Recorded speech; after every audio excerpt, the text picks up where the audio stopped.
What will web development look like in 2020? Let's see. It seems like there is a new language or technology that comes out every day, so it can be difficult to stay on top of your web development game. It requires constant learning and adapting. And it doesn't matter where you're at in web development, front end, back end, full stack, mobile solutions, or web apps, the constant change is universal. So what technologies should you look out for in 2020? We're going to cover all of the current and popular web development technologies.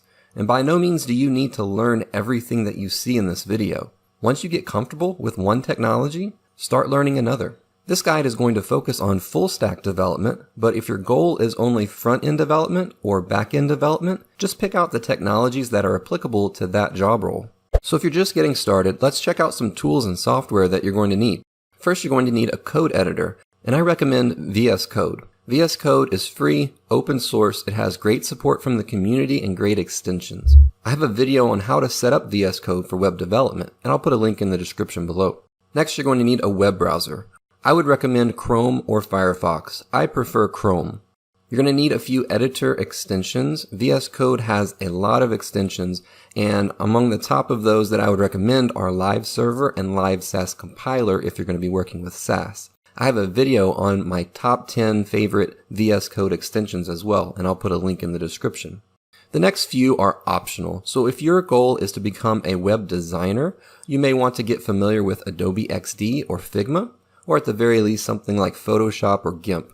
At some point, deployment tools are going to be necessary. An FTP client and an SSH tool are examples of those. And I would also recommend a third-party terminal like Git Bash, especially if you're working from Windows. So again, if you're just starting out, I will always recommend that you start with HTML and CSS. Now these are not programming languages. HTML is a markup language, and CSS is a style sheet language. But these are the building blocks of the web. Every web page or web app, no matter what framework or server-side language you're using, ultimately ends up being HTML and CSS. So you'll need to learn semantic HTML5 elements, basic CSS like positioning, box model, flexbox, grid, custom properties. You'll need to learn about responsive layouts like media queries, rem units, and the mobile-first approach. And lastly, browser dev tools. Get familiar with them. They will help you to troubleshoot issues and see what is being rendered in the browser. I have videos on almost all of these subjects on my channel, and I'll include links in the description below. So after you've created a basic website, you're going to want to deploy it somewhere. So the traditional approach would be getting a domain name and managed hosting with cPanel, and then using an FTP file uploader, such as FileZilla, to upload the files. cPanel provides a ton of functionality and makes it easy to set up a website, to set up email addresses, and so many other things. If managed hosting with cPanel is the route you're wanting to take, I would recommend Web Hosting Squared. Web Hosting Squared is very affordable and reliable. There's a link in the description below. If you just have a very basic website and you just want to put it up somewhere and you don't care about all the bells and whistles of cPanel, you could use static hosting such as Netlify or GitHub Pages. These are free, but again, they don't come with all the bells and whistles of cPanel. Next, you're going to want to learn JavaScript. I recommend vanilla JavaScript, just plain JavaScript without any frameworks. I get this question a lot. Should I start learning React? React uses JavaScript, so if you don't know JavaScript, then you're going to have a hard time learning React. So learn the basics of JavaScript, data types, functions, conditionals, loops. Learn about manipulating the document object model and events. Learn about the Fetch API and JSON. And then all of the ES6 and beyond features, such as arrow functions, promises, async await, destructuring, and template literals. These are all things that you're going to use in React. I have a crash course on JavaScript, as well as a video on the Fetch API and another video on JSON. I'll put links in the description below. Alright, there are a few side technologies that you're going to want to learn as well. So Git and GitHub. Git is a version control system. In my opinion, it's the most popular version control system out there. There are others, but the majority of companies use Git. It may not always be used alongside GitHub, but it is more commonly used with GitHub as its remote repository. Next, you're going to want to learn some basic command line. So learn about NPM, that's Node Packet Manager. learn about the Git command line, and basic navigation, how to create files and folders, how to navigate the folder structure. Very basic things. Don't let the command line scare you. Next, APIs and REST. So learn about how to retrieve data from external sources. And lastly, Sass. So Sass is a CSS precompiler, and it is literally CSS with superpowers. It makes writing CSS more like a programming language. You're able to nest and use mixins and functions, and it just makes it easier, in my opinion, to write CSS. I have videos on Git and Sass on my channel, and I'll put links in the description below. Now let's talk about some frameworks and backend languages. So once you've gotten familiar with HTML and CSS and JavaScript, you could start moving on to some frameworks. For HTML and CSS, the most popular framework is Bootstrap. I do not recommend Bootstrap for every project. If you just need to quickly prototype a project, use Bootstrap. It's quick, it's easy. If you have just a very basic website and you don't care that it looks like a Bootstrap theme, then use Bootstrap. But if you're trying to create a custom website, don't use Bootstrap. You're going to end up fighting with Bootstrap more than it's going to help you.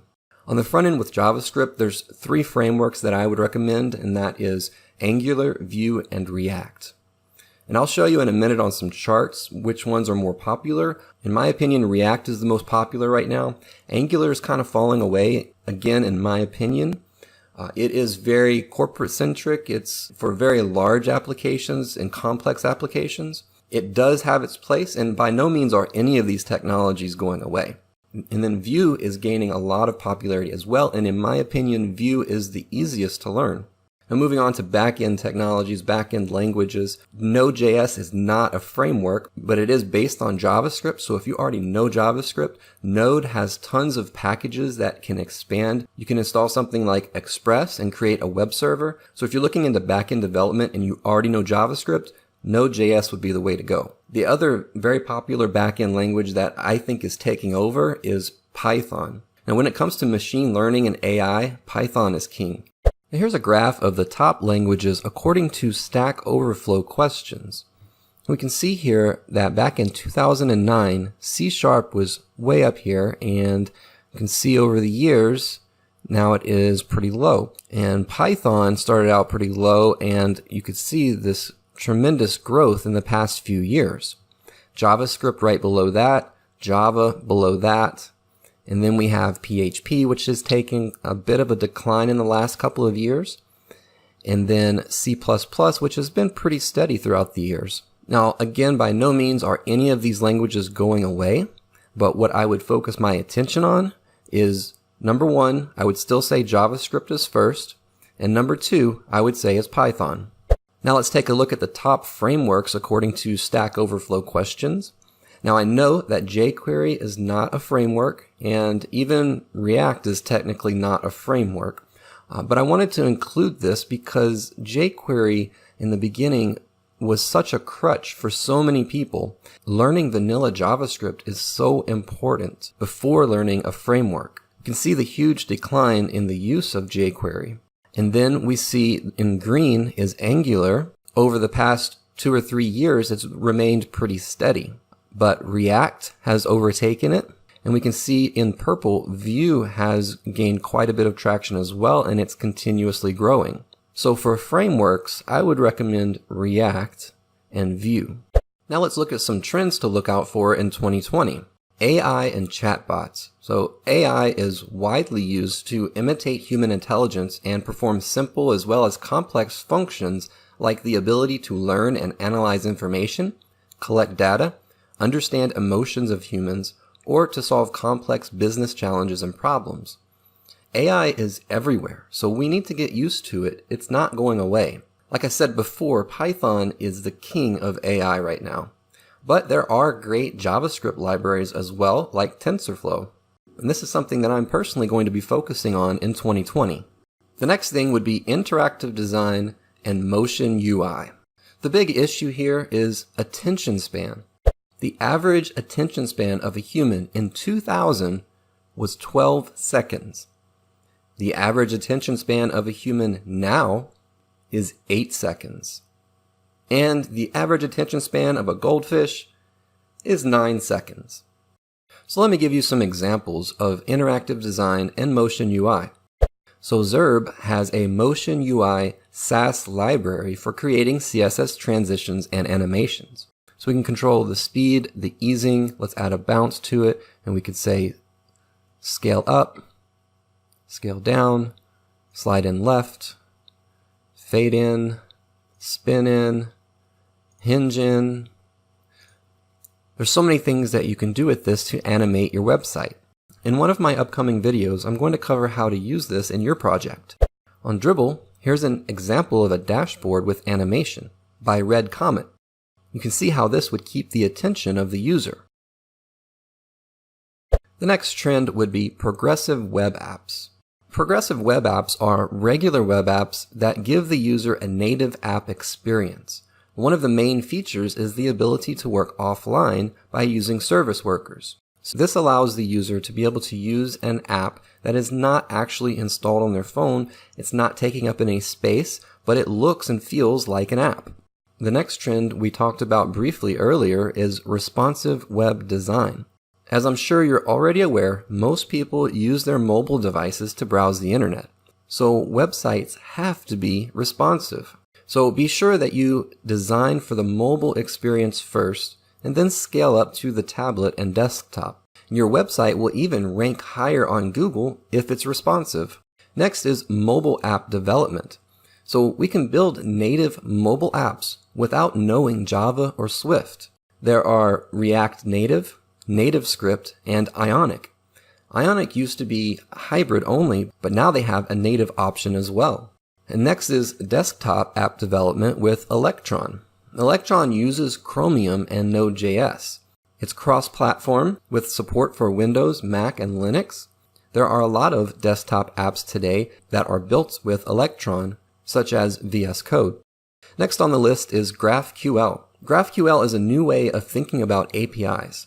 You are able to ask only for what you want, and it's easier to write queries, very similar to JSON. And last is TypeScript. TypeScript is a superset of JavaScript. TypeScript is used in Angular, and so if you'll be learning Angular, you're going to learn TypeScript. Alright, so what next? Well, focus on the technology used in your current job or your aspiring job. So if your current employer uses Angular, focus on Angular. If the company that you're interviewing with uses React, focus on React before your interview. And then learn other technologies in your spare time, if that is even a thing. I don't have any spare time. But if you've gotten comfortable with JavaScript and then you want to learn a little bit of Python in your spare time, then do that. But stay up to date with trends and technology. That's the hardest thing to do. But remember that learning something new takes time. It takes time to get good at something. So be patient, take your time, never stop learning, and don't give up. That's going to be it for this video. If you made it to the end, thanks for watching.